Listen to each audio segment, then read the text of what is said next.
Welcome to LOA Today. I'm Walt. With me today is life coach and LOA teacher Joel Elston. This is your daily dose of happy. We are so happy you decided to join us today.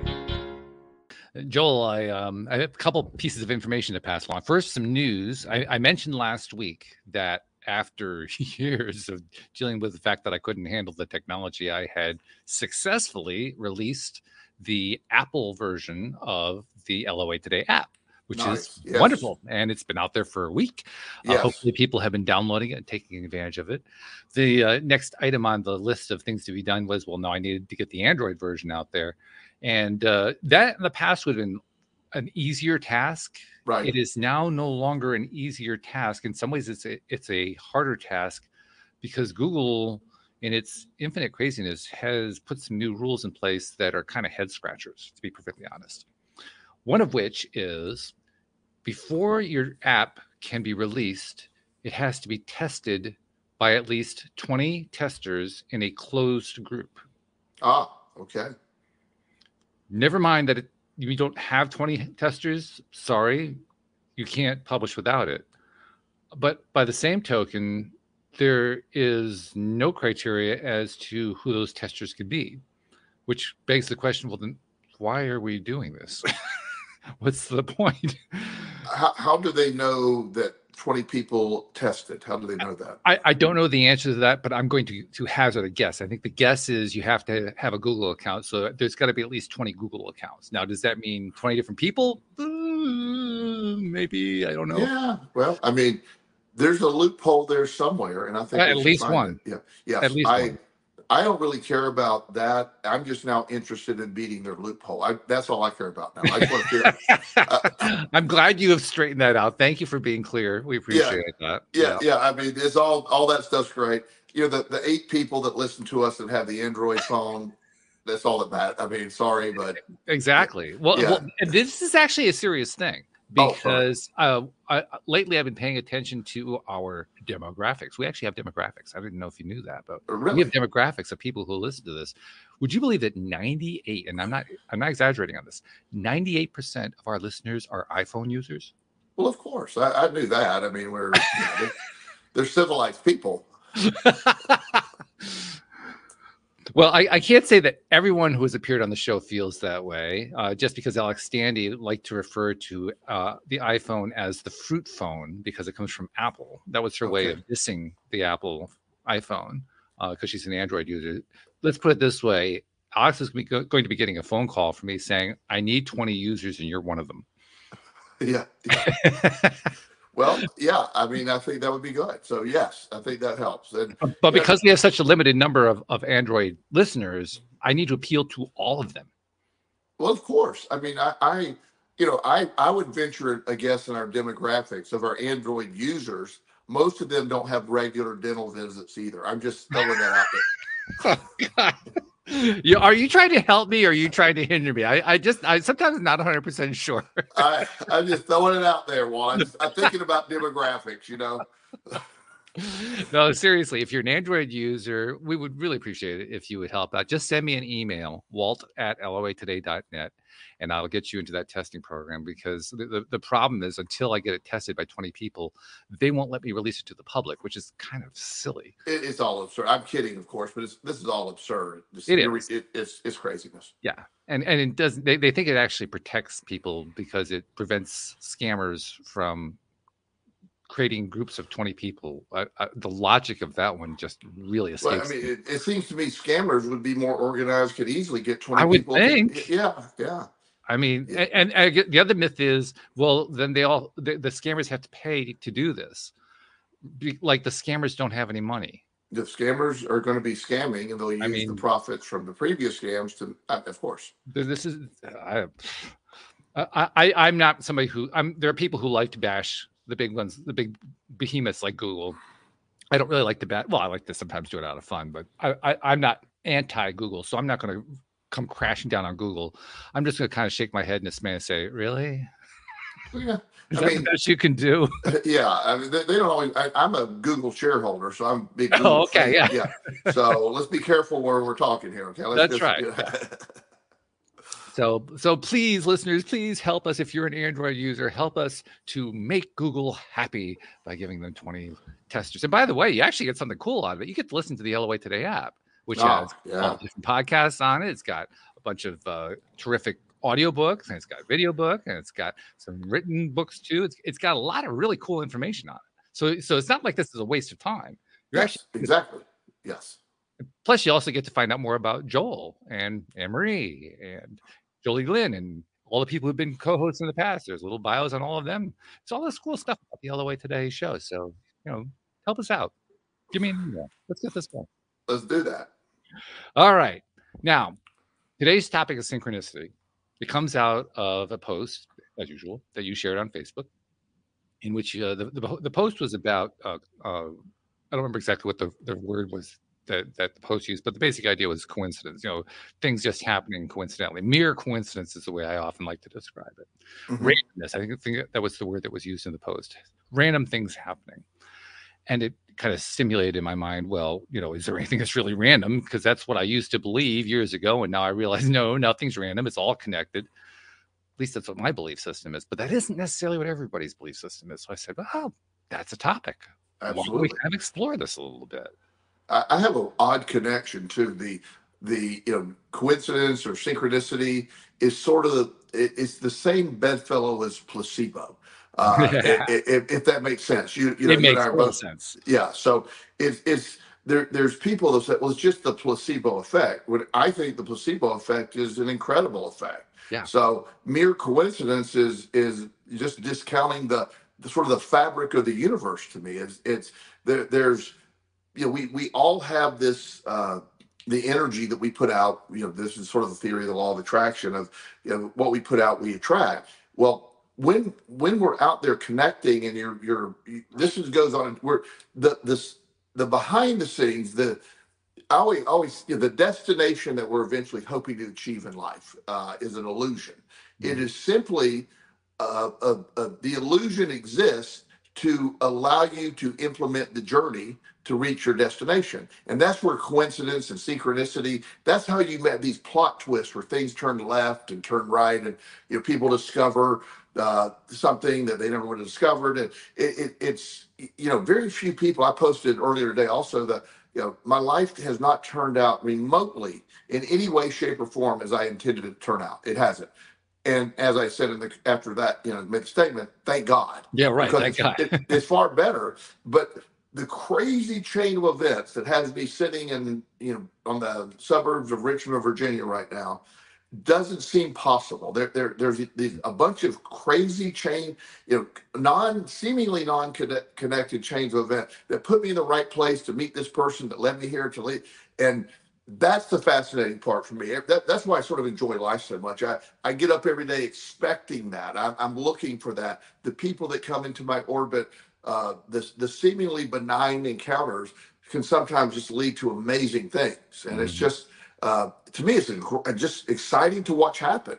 So watching that all unfold and how anybody, and I'm not judging anyone, everybody has different experiences in life, but I just find it hard to not see it. It's just it's so out there. And when, I always tell people pay attention to every connection, pay attention to every situation, even the ones that are seemingly annoying, or they put you in the wrong place at the right time in the right place.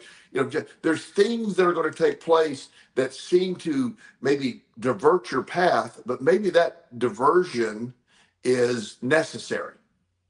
Yeah. Well, I can take it a step further.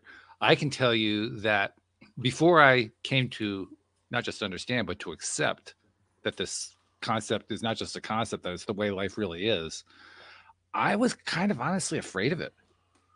In fact, I think it's fair to say that I dreaded it. Really?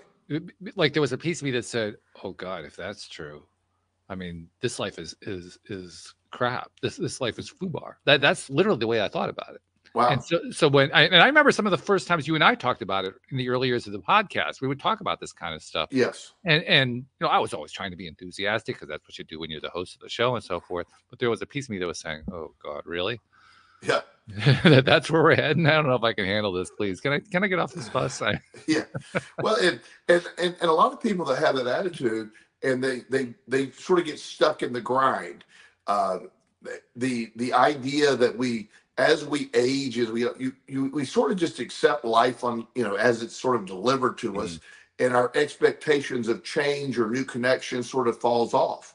And so, of course, now we're not putting out there, so it does tend to go that way.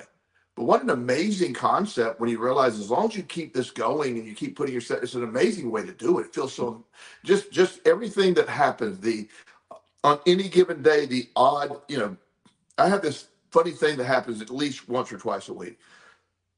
I'll have let's say I have 7 appointments on an average day. And, maybe twice a week, 3 times a week, somebody will call out. It'll be, I can't be there, whatever reason, right? Last minute. I'm fine with that. I use that time to write or do other things. And the concept for me was, yeah, okay, I just missed an appointment. But almost inevitably, I will get a message from somebody, hey, something came up, can you talk? And I'll say, you're not going to believe this, but I had an opening that just literally 5 minutes ago is now. And that happens so much, well, a lot. Yeah. Yeah. I experience more and more of the same thing myself. I know for the longest time, like I said, I was kind of afraid of it. So even if I did notice it, I would dismiss it. I think it's where the dismissal part comes from. We get afraid of it. But there were also lots of times when things like that would happen, and I would just miss it. I would just not notice it. Right. I think that actually happens more often. I think it's much more often that the coincidence happen, and because we aren't paying attention to it, we just don't see it. It's just, it's kind of like one of those slapstick movies or something where, there's this crazy thing going on in the background. The lead character has no idea it's happening. Everybody that, with the people watching the movie, they can all see it happening. The lead character is completely oblivious to it. It's that kind of a thing. It is. And if you look at the odds of it, really anything, any encounter with, I was born in a small town in Florida, and everybody that's in that small town that I grew up with, I mean, it's pretty obvious I'm interacting with them. But as time has gone on, and I've slowly worked my way up, up the coast, so to speak, over years, there were meetings, there was connection, and a lot of times it was calamity that made us connect. I mean, my story in particular, all my connections now are basically made from the total debacle of my 20s, where everything just fell apart, and it put me in a whole so my career, there is no way that I ever could have imagined when I was 15 years old that I'd be doing what I'm doing, much less in Richmond, Virginia. It's just, there wasn't a plausible path here. But yet all these events that happened, that connection, and it put me there. I tell a story about me eating out of a trash can on the bench and how that later became very instrumental in my relationship with my son, TJ. Right. And so there's a lot of things that have taken place that, as I look backwards on them, it's like, oh my God, that came together perfectly. If this didn't happen at that time and I didn't meet this person, that would have happened. The guy that hired me to come up to Virginia came down to South Carolina to see the treatment center we had there. And I wasn't expecting anything out of that. He eventually hired me, and I came up, became the director of that program. I assumed that's why I was here.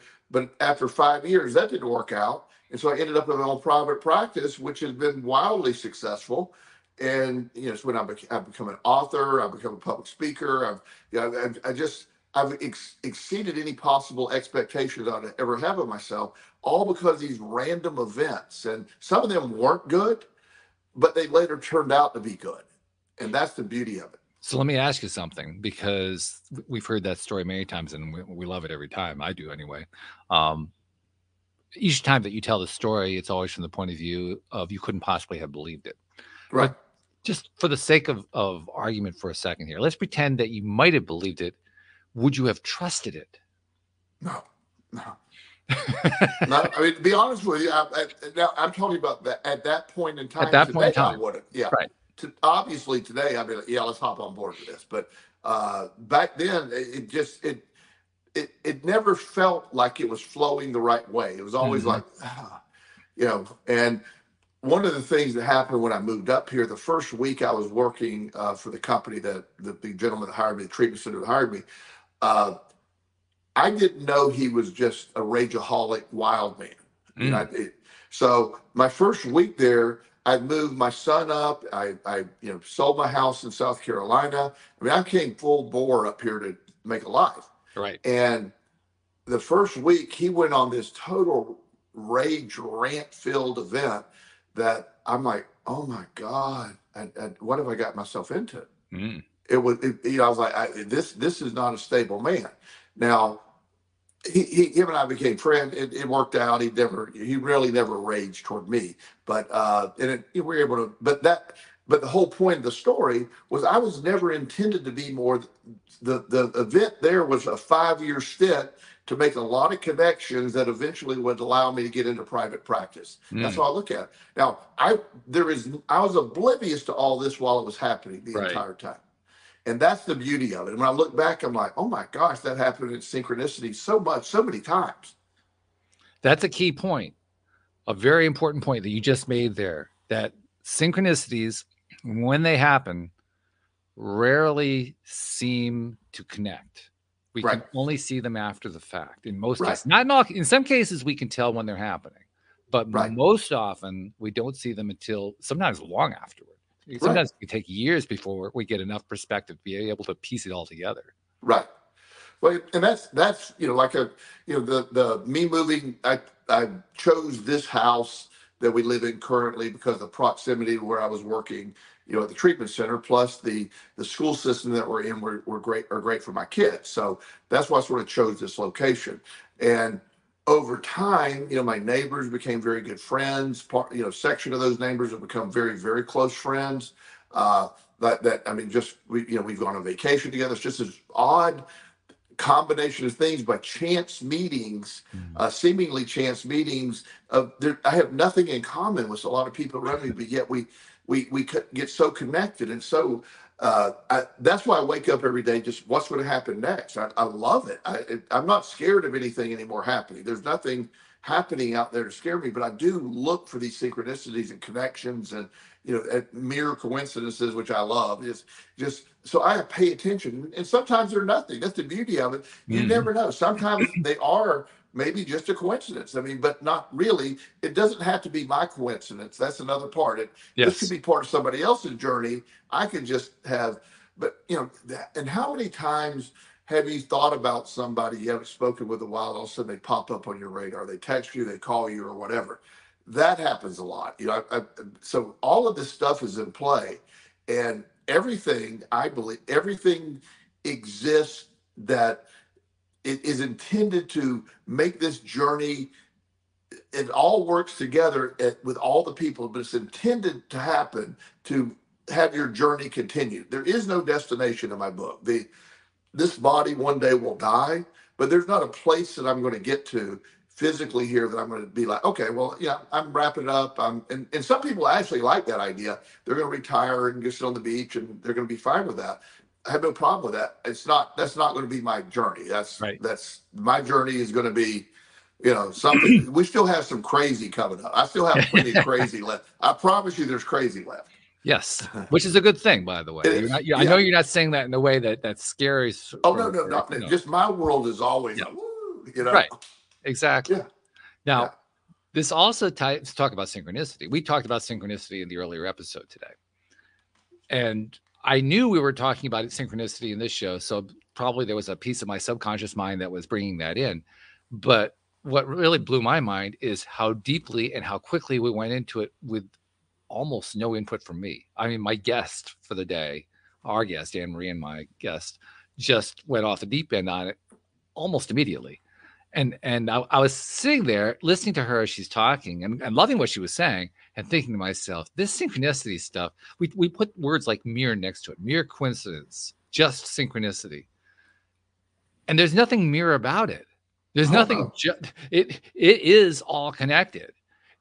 And I think the key thing that makes it more meaningful, makes it more real for me in terms of my understanding, in terms of being aware of it, is when I'm just letting it be what it is, it no longer matters whether or not it's a coincidence or a synchronicity that's leading to something for me. I think that's what you were kind of pointing to a moment Right. ago. But Right. I kind of take it to the step of, I don't know who this is working out for. I know that in the long run, in the broader scope of things, it's working out for me. I can't necessarily see, I usually can't see how it's piecing together for my own situation. But it's also playing out in ways that I never see, not just for myself, but for other people. In fact, that's one of the things that I like to do when we have a guest on. I like to say to the guest, on behalf of those people you've never met, never seen, never will meet, never will see, thank you for what you are putting out there to people who are consuming it in ways that you never know about, because you never get thanked for that, but it's important because you're helping people all the time. That's the kind of thing that I'm talking about here with synchronicity. Yes. Stuff comes out of it that we never even see. We were never aware of it, and it plays out anyway.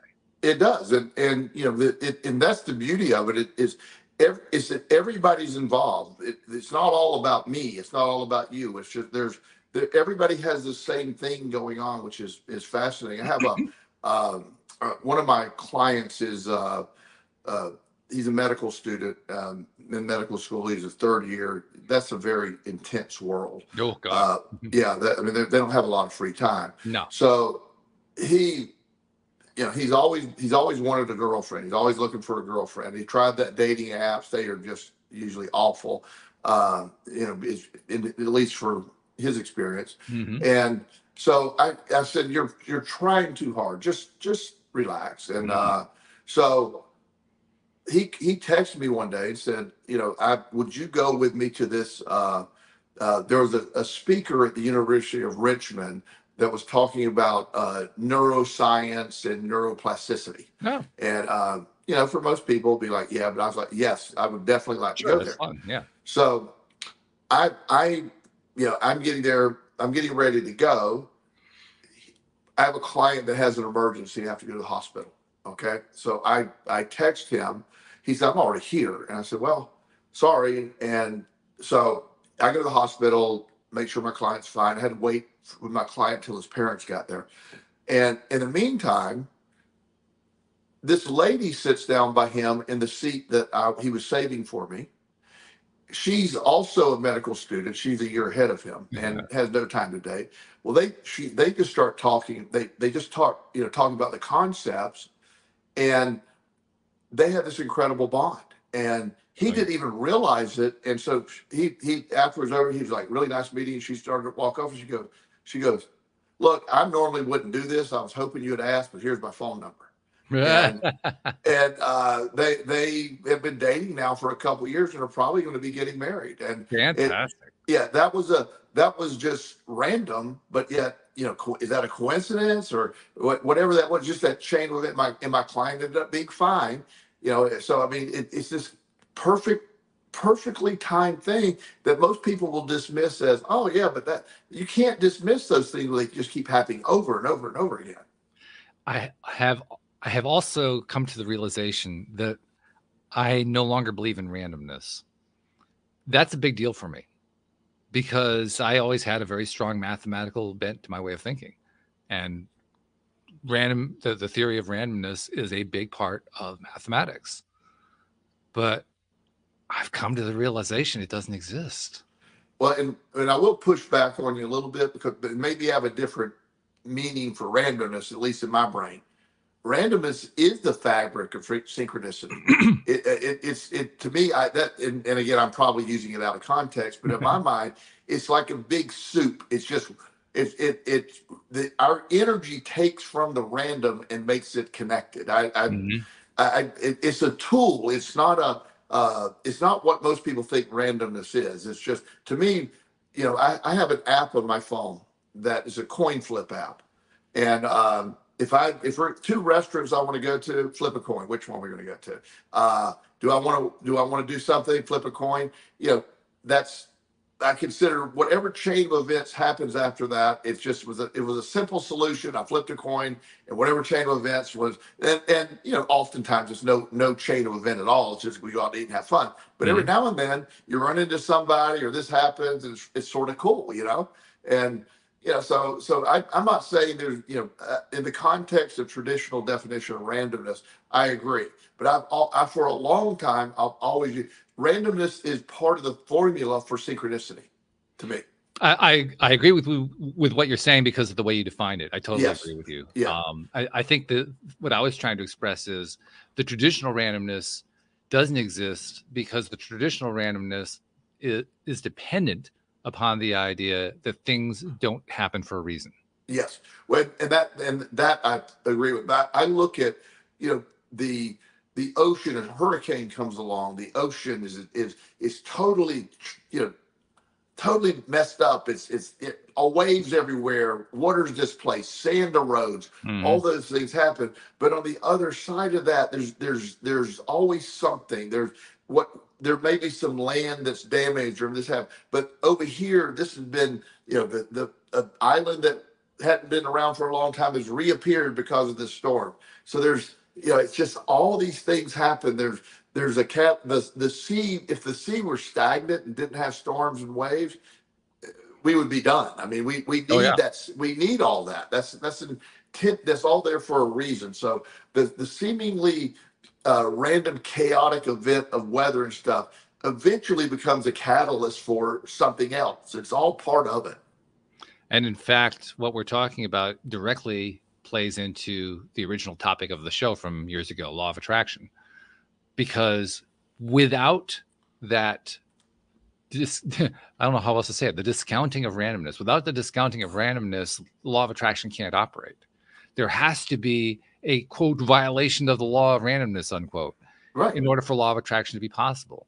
Right. And when you begin to recognize that, wow, that random coin flip should, at any given time, it should come up 50% tails, 50% heads. But when it keeps coming up tails over and over and over again, you start saying, okay, how long am I willing to go with that theory? Yeah. And that's the as we look at this, and as we sort of, you could flip a coin 100 times and you could flip heads 10 times.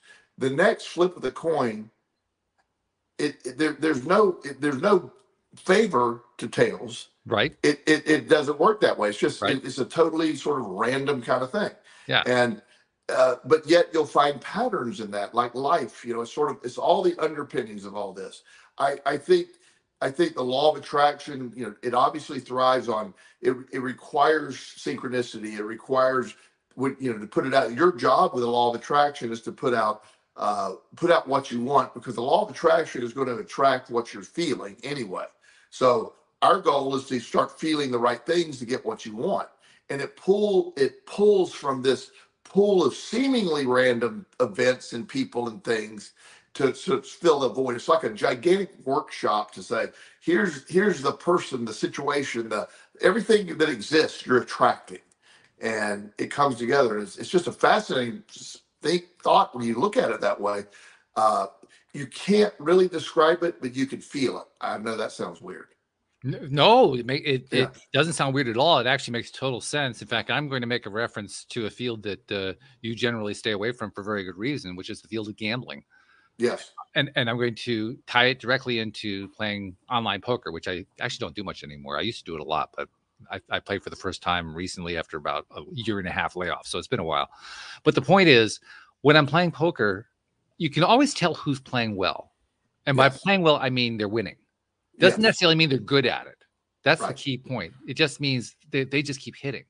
And if I see somebody who's winning and winning, and I get an opportunity to go head to head with them, I will try to talk myself out of going there, no matter how good my hand is, no matter how bad I know their hand is. Because I've seen it over and over again. When they're in that groove, when it's being the flow, I think that's what they sometimes call it. When you're in that flow, things come together for you. So you could have the worst possible hand, and there's only one combination of 3 cards that could possibly hit that would give you what you want, and that's exactly what that person gets. When that happens a few times, you start saying, okay. In fact, a lot of people do say it. They complain, well, this is a fixed game.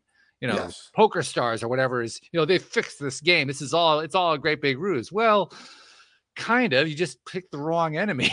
It wasn't Poker Stars. It was the law of attraction and somebody being in alignment with their own vibration. Well, it's funny you mentioned gambling because this happened to me. You know, for those that don't know, I've been in recovery for a long time with a gambling addiction.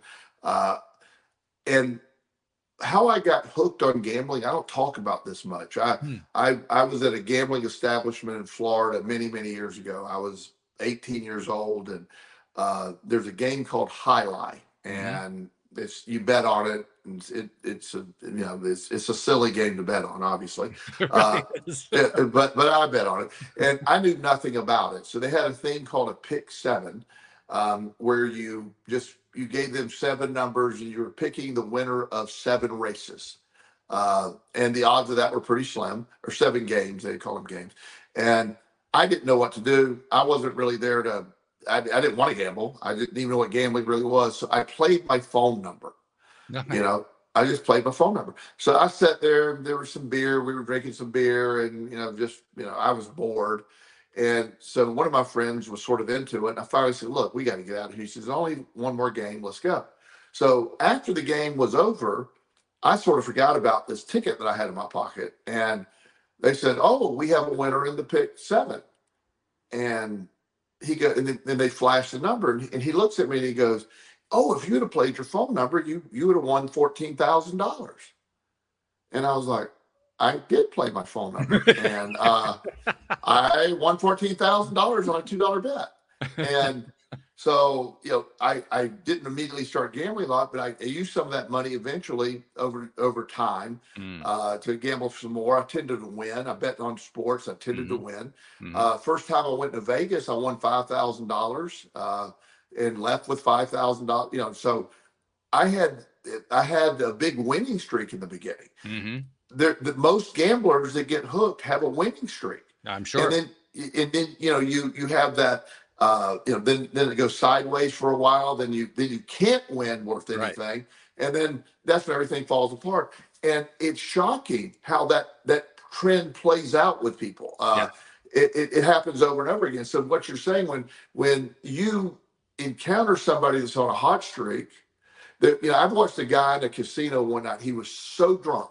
He was ridiculously drunk. He had two escorts, I guess is the appropriate word to say. Mhm. He's about 70 and they're about 22. Right. Um, and he was so drunk, he was hitting shots, and he was blindly betting gigantic numbers at blackjack. He was so drunk.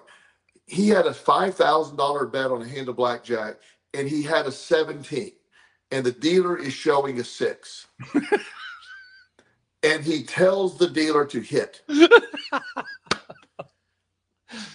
Well, he gets the 3, and I forget what happened, and then the 3 would have helped the dealer. He took the 3, then the dealer got the bus card. He won by hitting on a 17 against a 6, which is taboo. Right. It doesn't work. And he won all these, and he wasn't even paying attention. There were chips. He gathered his chips. He was dropping $100 chips all over the place. He's walking off, and I'm sitting there losing 12 hands in a row. I'm like, oh, and I saw that he was on fire. Yeah. And he didn't care. He just he was just having fun. He's Which is, by the way, dude. a major piece of it. He didn't care. Well, to me, and that you sort of filled in the blank, because in the beginning when I started gambling, I didn't care. It was fun. Right. I won 14,000. Wow, that's sort of a cool thing. But when I started doing it more and more, and I started like getting mad when I would lose, then it became a big event. Oh yeah. And then it occupied my brain, and then it was always, well, I'm going to win and I'm going to quit. I'm going to win. I'm going to quit. And you never do that. So, but gambling is a great example of that. People, when I was selling insurance for my father, which was a miserable job, by the way, I hated doing insurance, but the selling part I was good at, the paperwork part I was not. But, I would go sell, I was, 22, 23, I'd go sell these gigantic commercial policies, and and I would walk in, don't even really know what I'm doing. I just talk and and say things, and they basically, if somebody else did the proposal, I just presented it, and I was always getting these deals. As my things fell apart for me and I was desperate for money, I couldn't sell anything. My energy, I couldn't sell. I mean, I got embarrassed at even going in. They're not going to buy from me. I had this very negative inner dialogue. So as our perspective, changes and we see things differently, that affects all of this as well. But when you're expecting great things to happen, you're expecting your life to be going forward. You're looking out for the synchronicities or the coincidences as sort of roadmaps to what's next. I mean, every day I want to know what's next. Yeah, and that's the much better side to be on, because Yes. that's the side that says, well, I don't really care all that much, but I'm enjoying the ride. This is kind of fun. Yeah. Well, and like this journey that I keep talking about, I love my journey. I have no idea, I'm capable of picking up everything and moving across the country tomorrow. I could. Mm-hmm. I'm not planning on that, but I'm also capable of just doing that. I can do. I have that in me. I have that. Let's see where this takes us kind of mentality. It's sort of fun. Let's see how this works out. And it's just. I don't. A lot of people hate change, and I did for a long time. I love change. I love to embrace, because change brings change. It brings something for. And I don't know what it's going to bring, but there's something coming with change. It's a very important point too, because the flip side is, why is it that people are so afraid of change? And if I can express my view on why people are so afraid, I think it's because they believe that the change is going to be for the worse for themselves. They may not ever be willing to express that directly, but I think deep down, that's what they're thinking. If I change, my life's going to get worse. Everybody, I mean, the human beings have a bias toward homeostasis. We don't want anything to change. That's a survival technique. Goes way back to the caveman days. You're in the cave, stay in the cave. You don't go out there. It's dangerous out there. Stay in the cave.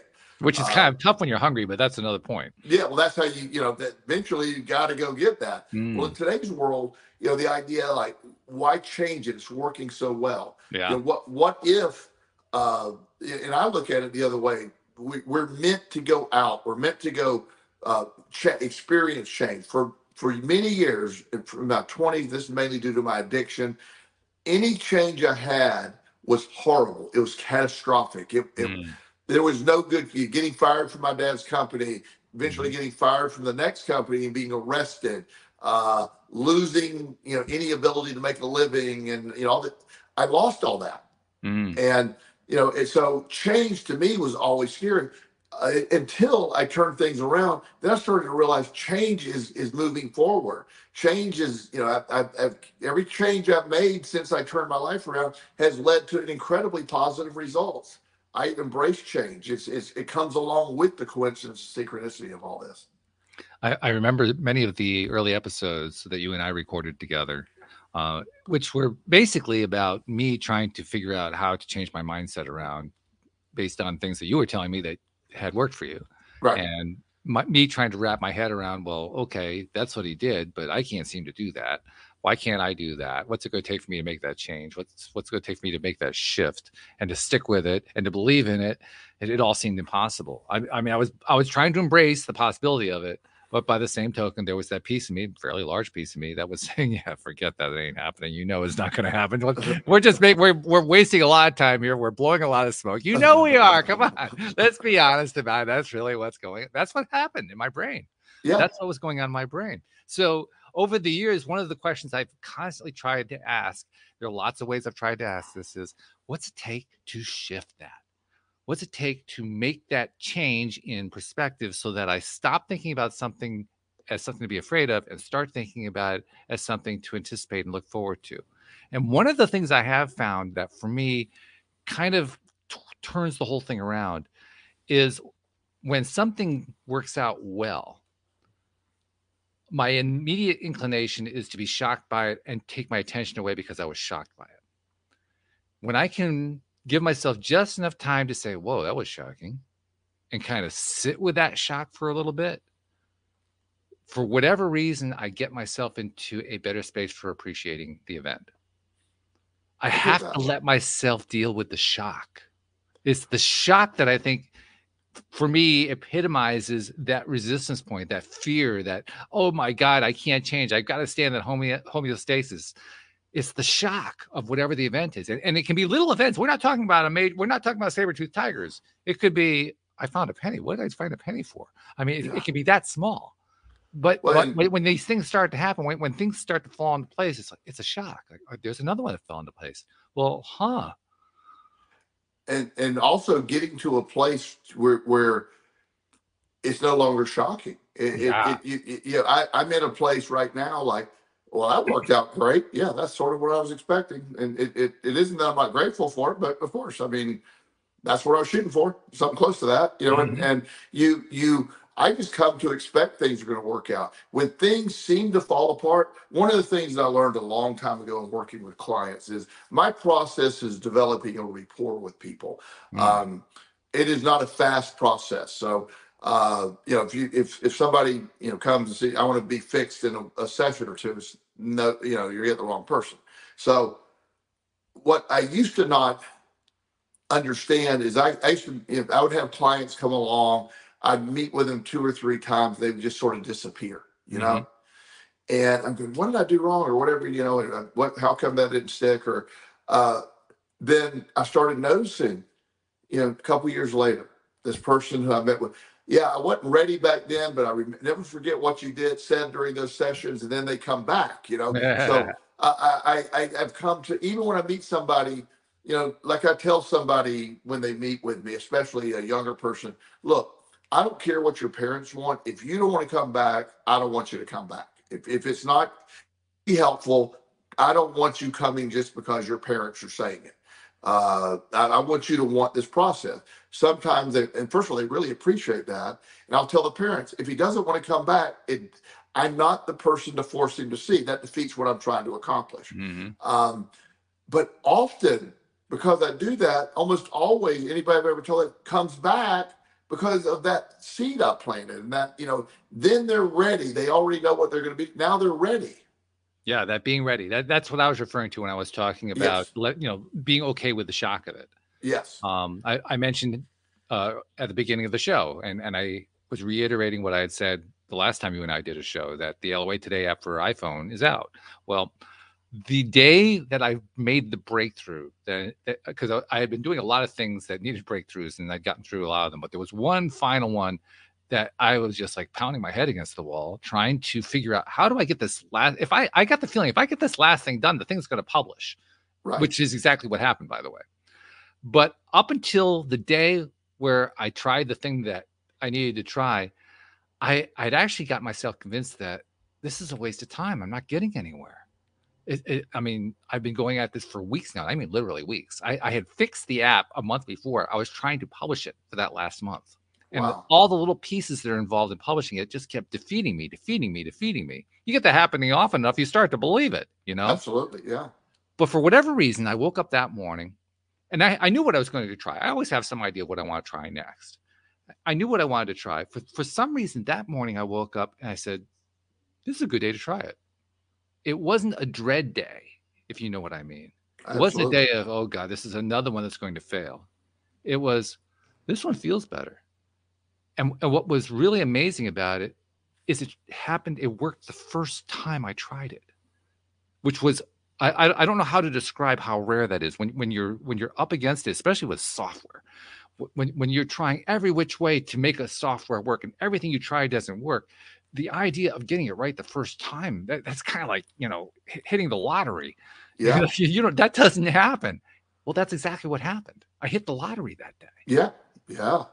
And that's that perspective. And then, when you allow that as a possibility, that then becomes more of a possibility, when you start realizing that, and that's sort of the thing, is just getting to a place where,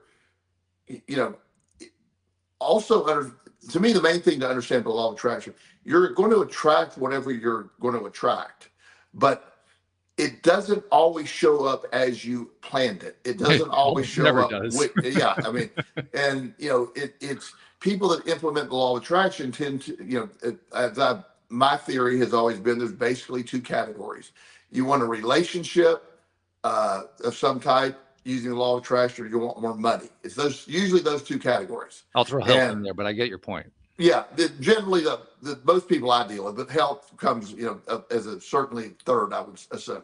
But you almost always end up seeing the results in the subcategory of what you intended more Yes. than you did. It almost always happens. Yes. You and I have shared that experience with a guy a long time ago. Don't remember his name, but he literally commented on the show. He said, "Look," he said, "I've been using the law of attraction I need more money. That hasn't worked." And we asked the question, "How's everything else going?" "Oh, everything else is great. My health That is was the guy in improved." California. I remember that one. Yeah. Yeah. My health has improved greatly. My relationship's better, but I haven't got more money. I go, well, Right. you're doing it right with the other categories. You're doing too much. You're overthinking. You want it too much on that. So that was you see how that can happen. Yeah. And God, yes. Yeah. I don't have to just see it. I feel it. I experienced it. Yeah. We've all experienced it. Yeah. Money for me for the longest time was, because I have a gambling addiction, money was a big, I have a really weird view of money. Money is a scarcity. I never had much, I gambled it all away. I lost a lot of it. So money for me was something that I worked really hard. I never understood why I couldn't get ahead. I was showing success, but I barely had enough every time. And once I understood, I was focusing on the lack of money, and my drive was worrying about money. Once I just sort of let all that go, it doesn't make the top 100 now. Money's not a thing anymore. It doesn't, and I'm not trying to be Mr. Big Shot or brag. I'm saying money comes easily. I have plenty of it. It's something that I'm not worried about anymore. But it's amazing when you adjust your perspective of it, how you can start attracting it. And the events, the synchronistic events that will lead to more of that. It's just, I have business deals call me, I have many opportunities every week present. I turn down 90% of the things that come my way. But I look at every single one of them. Yeah, because you never know which one's going to be the one that is going to grab your attention and say, yeah, that feels right. Yeah. Yeah. Absolutely. And the feeling is the secret. So that's the one that you want to be paying attention to. I'm also reminded that as I was working through the software, like I said, I went through the story that I told you in terms of getting the LOA Today app done. And I am up to the point where I described earlier with the Android version of the app. While I'm waiting for that to play itself out, while I'm waiting for listeners who are Android listeners to send their emails in so I can get them into the test program, I'm not just sitting around. I'm going on to the next project. I have like 4 different software projects in mind. That was the first one. Okay. So the second one is for my gardening service. My gardening service desperately needs to have a much better estimating piece of software than what is commercially available. And I use commercial software. It's the best one that I could find in the price range that I can afford. It's really not great. It actually is pretty miserable in some ways. The ones that are really good, I can't afford because they're like thousands and thousands of dollars a month. And it's like, well, forget that. That's going to wipe out my income. So I can't go with that one. So I'm writing my own software. Well, the last time I worked on this project, I hadn't gotten very far with it. And it was all kind of kerfuffled and all twisted up into a knot. Nothing was working properly. So I sat down with it yesterday for the first time in a month after getting this LOA Today app to the furthest point I could get it.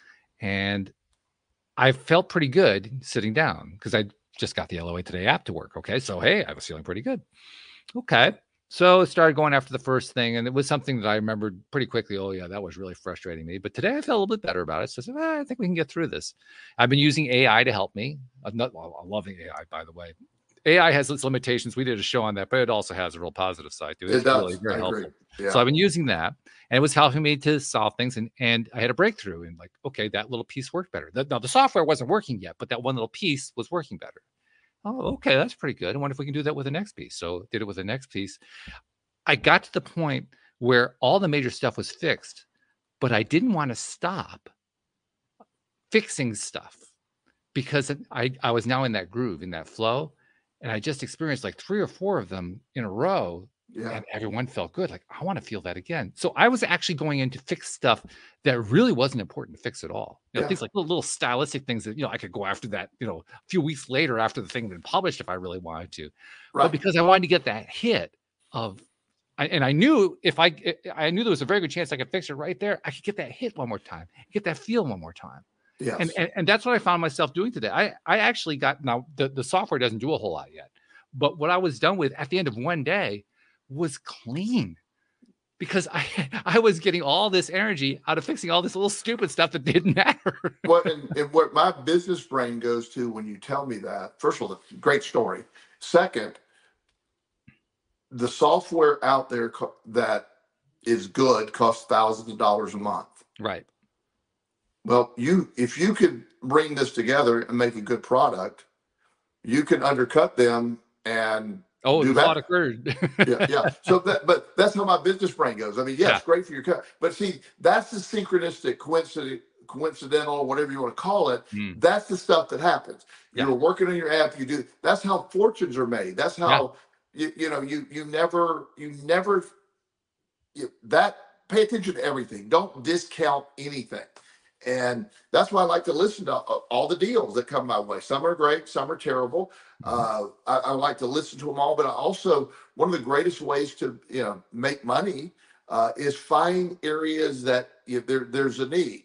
I would never have thought about gardening estimators as being a need, but it clearly is. Yeah. Now, but the fact that you're doing this, if you get a solid product that somewhere fits in between the cheapies and the expensive one, you might have a gold mine in your hands.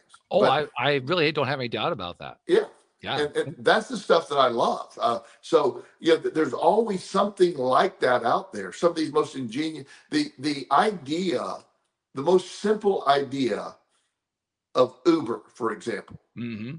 I'm just angry I didn't think about it. It's just it's so simple. It's now, I never would have had the technology skill to get, but the concept, like, why did I think of that? Why, Airbnb? It's just, these are really simple concepts of when Uber changed the world. I mean, the way it changed. For example, cab services don't really exist the same way they used to exist. True. Yeah. And you're right, it does change the world. I think my cat is wanting a whole lot of attention right now. So if you hear the microphone being knocked, that's what that is. But I think the point I was trying to make is I could get myself all wrapped up with, oh my God, this could become a thing. I could make a lot of money doing all this. And I'm deliberately not doing that. No, yeah. And that's the strategy. If you do that, I promise you it won't. It won't. Exactly. But that's sort of the touch you need to put on it. That's the finesse of it. That's right. Plant the seed. It's there. Hey, if this works out great, I can do it. But don't make that your point now. Stick with your original plan. Yeah. You want to make good, and you're the beta tester anyway. See where this goes. Right. If it's something there, great. If it's not, but don't just get stuck on it. Like you getting stuck on stuff like that keeps other things from happening. That's right. And I don't know that you don't discover something within this process that will be applicable outside of this project as well. Oh, I know. I already know a few of them for a fact right now. I mentioned I've got 4 projects. A third one I just came up with about a month and a half ago, and I've done a little very, very simple non-software testing to kind of reconfirm something that I've already known for years just from doing this podcast, which is we need connection. We human beings need connection, and I'm realizing people are all very, very interested in social media, have been for quite a few years now, about 20 years now, that it's really kind of taken over the planet. The thing that a lot of people point out is that social media has a lot of flaws, and we could go to town with what those flaws are. But for me, that adds up to one thing. There's actually no socializing. It's called social media, and there's no socializing. Yeah. That's ironic, it's like this massive hole. Like, wait a minute, why are we calling it social media when there's no socializing? Yeah. So I'm thinking, what we need is an app where there's actual socializing, where kind of like what you and me do. We do these video talks. Right. We have these conversations. That's where you make real connection, and that's what social media needs. Well, yeah, and there's. Yeah, the idea that social media, first of all, the definition of it has been it's way out there. Oh, it's crazy. Yeah. So, I don't think there's been a more negative impact on sort of socializing than social media. Yeah, right. It really, making a connection dating now with the apps, and I don't get a rant on all that, but the app is you're only looking at somebody's best picture they could possibly come up with, and whatever clever line they could put in their bio. That's what you're dealing with. You're not getting the person's essence, their actual human. You're missing that. It's like it's the metrics used for that aren't really solid in what at least what I would be seeking in a partner, but yet it's what mainly exhibits. And I have a really dear friend at this point. He's a client as well, and he's a 45-year-old man. He's divorced, and he has this incredible energy. He doesn't take a great picture. He doesn't, he's a sort of a little geeky in the Star Wars kind of thing, but he's and he doesn't translate to the apps real well. Right. But in person, there's nobody better at making a connection than him. Yes. And, that's that sort of, also social media sort of inhibits synchronicity and coincidence sometimes. But when you're doing it all like they're doing, you're taking away the chance meetings a lot of times. Yeah. Well, I'm not sure how to introduce the chance meetings, although I suspect that there's a way to do that. But what I do know is what I've been learning from building the LOA Today app and what I'm learning from building the Gardeners app is going to enable me to build a very simple app that makes it possible for people to do the kind of connection you and I are doing. Yes. And see, I would love there to be rooms like, I could sign on one night.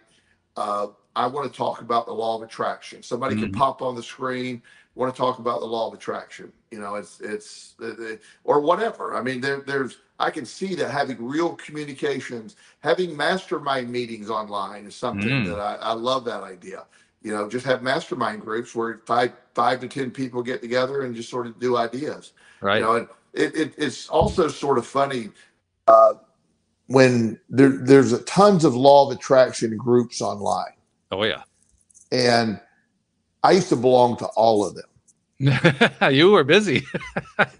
Well, I mean, I didn't participate always, but I had them, and then I realized it was, and I don't want to sound arrogant, but it was very remedial. And the arguments and stuff, I'm like, I got rid of all of them because they weren't, it just was a different thing. They were mistaken what it was. Yep. And, and I just, and then once somebody would look at my bio, then they're like, oh, well, I ask all these questions. I'm like, well, we're not going to, this isn't going to work because you have a false interpretation of what we're trying to do here, Yeah, I know exactly what you mean. It's part of a human tendency, I think, to want to say I'm right and you're wrong, but it's also part of just lack of information and lack of connectivity. I really think lack of connection is the biggest part of the whole problem. Yes. Even the people who are trying to be right, who are trying to say, you have the wrong approach to law of attraction, I have the right approach and all that. For the most part, they're people who really are having trouble connecting. Right. Well, what is also lost in when you're having a physical, a connection with someone, an actual connection. I can have somebody could, online, they could, cuss me out or say all these evil things. They would never say that to my face. No, never. And I'm not because I'm a big guy, strong. I mean, that might be part of it, but let's be perfectly honest, Yeah, but that it wouldn't end well. But my point is, but that's not what I'm talking about. I can have, I could be somewhere that a 12-year-old boy playing a video game could call me every name in the book, and if he were in my presence, he'd be scared to say a word.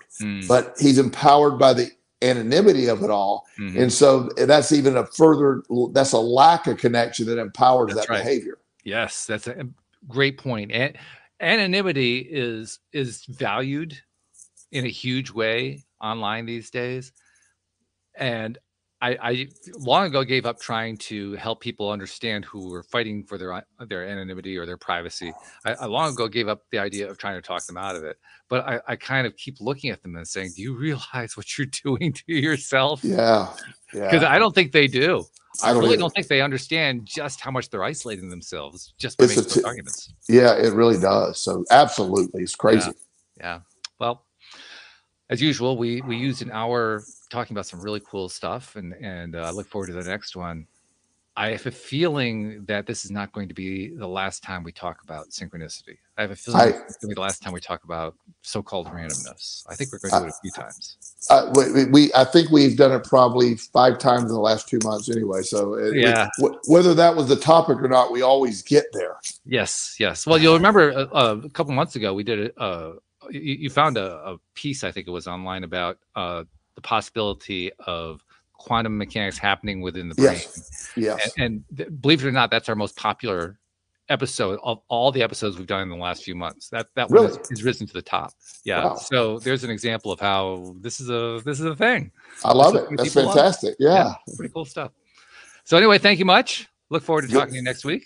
Awesome. Good to see you, my friend. Thank you to our podcast listeners everywhere. We'll see you all next time here on LOA Today. Goodbye, everybody.